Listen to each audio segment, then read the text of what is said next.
This is an unboxing video. The manufacturer number is 322794. It's made by Browning. This is your little bit Stag folder. I'm going to take it out here so you can get a close look at the knife. Down here we have your information about the knife.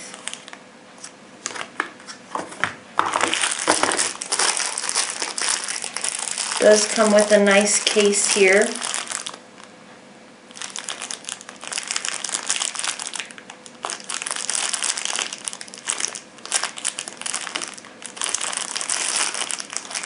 I'm going to take the knife out.